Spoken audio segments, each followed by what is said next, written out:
নমস্কার বন্ধুরা, কিচেন অপশনটাই চ্যানেলে আপনাদের স্বাগত। আমি আজকে করে দেখাবো ঘরোয়া উপায়ে কলমি শাক ভাজা। ভিডিওটা দেখতে থাকুন, আশা করি ভালো লাগবে। আমি এখানে শাক ধুয়ে কেটে নিয়েছি। এখানে একটা পেঁয়াজ কুচিয়ে নিয়েছি, 4টে কাঁচা লঙ্কা, রসুন কুচি, কালো জিরে এবং শুকনো লঙ্কা নিয়েছি। কড়াইয়ে তেল গরম হয়ে গেলে আমি পেঁয়াজ কুচিগুলোকে দিয়ে দিলাম।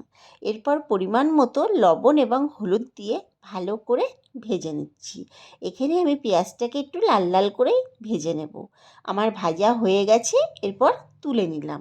এখন আমি ওই তেলের মধ্যে কালো জিরে শুকনো লঙ্কা ফোড়ন দিয়ে রসুন কুচিগুলোকে দিয়ে দিলাম। রসুন কুচিটাকে আমি হালকা করে ভেজে নিচ্ছি। আমার ভাজা হয়ে গেছে। এর মধ্যে ধুয়ে রাখা শাকগুলো দিয়ে পরিমাণ মতো লবণ এবং হলুদ দিয়ে ভালো করে কষিয়ে নিচ্ছি।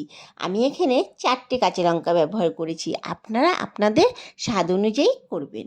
এরপর কড়াইটাকে আমি 5 থেকে 7 মিনিটের জন্য ঢেকে দিলাম। ঢাকনাটা তোলার পর দেখুন আমার শাকটা অনেকটাই নরম হয়ে গেছে এবং অনেকটা জলও বেরিয়েছে। আবারও আমি ভালো করে কষিয়ে নেব।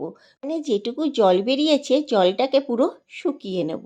এখন ভেজে রাখা পেঁয়াজটা উপর থেকে দিয়ে আমি ভালো করে মিশিয়ে নিচ্ছি।